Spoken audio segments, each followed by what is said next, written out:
Doctor గారు మీరేదో కొత్త రోబో తెచ్చారంట కదా! దాంతో సర్జరీ చేస్తే అసలు నొప్పులే ఉండవంట కదా! నాకిప్పుడు నొప్పులు స్టార్టింగ్ స్టేజ్‌లోనే ఉన్నాయి. నేనిప్పుడు సర్జరీ చేయించుకోవచ్చా? అని కొంతమంది అడుగుతారు.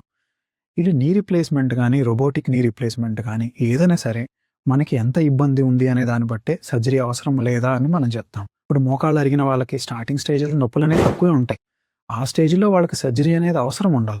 ఆ స్టేజ్‌లో మనకి కొన్ని రకాల మెడిసిన్స్ గానీ, గుజ్జుబెట్టే బిళ్ళలు గానీ, ఎక్సర్‌సైజులు చేసుకోవటము, మోకాలి మీద ఒత్తిడి పడకుండా ఉండే పనులు చేసుకోవటము, ఇవి చేస్తే సరిపోతుంది.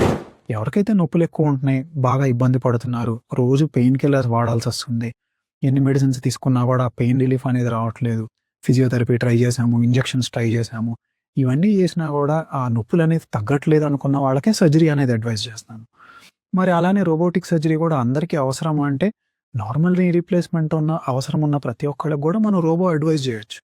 రోబోతో చేయడం వల్లేంటంటే, మనకి ఈ సర్జరీలో వచ్చే ఎర్రర్స్ అనేది తగ్గి, ఆ ఇంప్లాంట్ లైఫ్ స్పాన్ పెరగడంతో పాటు, నొప్పులనేది కూడా తక్కువుంటాయి. సో, మోకాళ్ళ నొప్పులతో ఎవరైతే బాధపడుతున్నారో, ఈ ట్రీట్మెంట్స్ ఏం పని చేయలేదు, ఫిజియోథెరపీ గానీ, టాబ్లెట్స్ గానీ, ఇంజెక్షన్ గానీ, ఏది పని చేయనప్పుడు, అప్పుడు ఈ రోబోటిక్ సర్జరీ అనేది మనం ప్లాన్ చేసుకోవచ్చు.